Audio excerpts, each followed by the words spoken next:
Joseph's story begins not with power, but with a dream and the pain of being misunderstood. Born to Jacob in his old age, Joseph carried a spark of destiny from the very beginning. But destiny rarely comes without difficulty. At 17 years old, Joseph received dreams from God, visions of greatness, symbols that one day his life would rise far above the trials around him. Yet sometimes the very people closest to us fail to see what God sees. Joseph's brothers grew jealous, convinced that his dreams made him arrogant, a threat to everything they valued.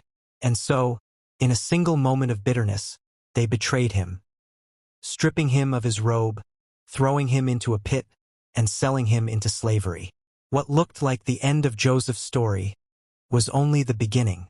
Joseph was taken to Egypt, purchased by Potiphar, an officer of Pharaoh.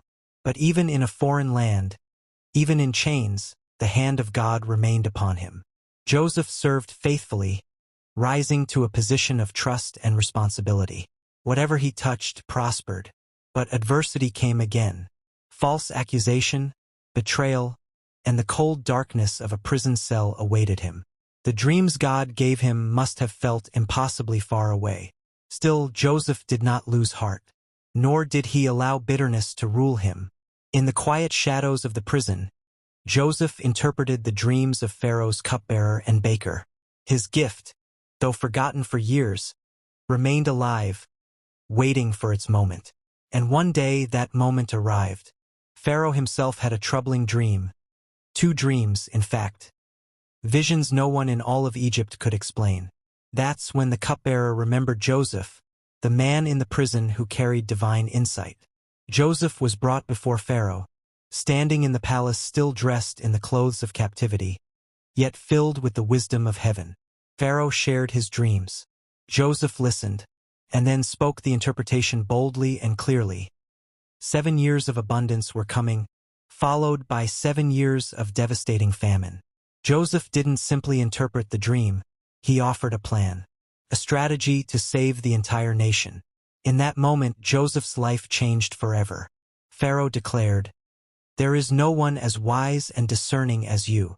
And Joseph, once betrayed, once enslaved, once imprisoned, was raised to the second highest position in all of Egypt. Only Pharaoh stood above him. The famine came, but Egypt was ready. And then Joseph's brothers arrived in Egypt, hungry, desperate, never imagining the powerful ruler before them was the brother they once rejected. Joseph recognized them immediately, but instead of revenge, he chose something far more powerful: forgiveness. With tears in his eyes, Joseph revealed himself. "What you meant for evil, God meant for good." Words that echo across time, reminding us that even the deepest wounds can become the foundation of a greater purpose. Joseph's journey teaches us this: your setback is not your ending. Your pain is not wasted. And your pit, your prison, your heartbreak may be the very path God uses to prepare you for the palace he has destined for your life. Joseph waited. Joseph trusted. Joseph endured. And in the end, he rose not because of circumstance, but because of character and the faithfulness of God.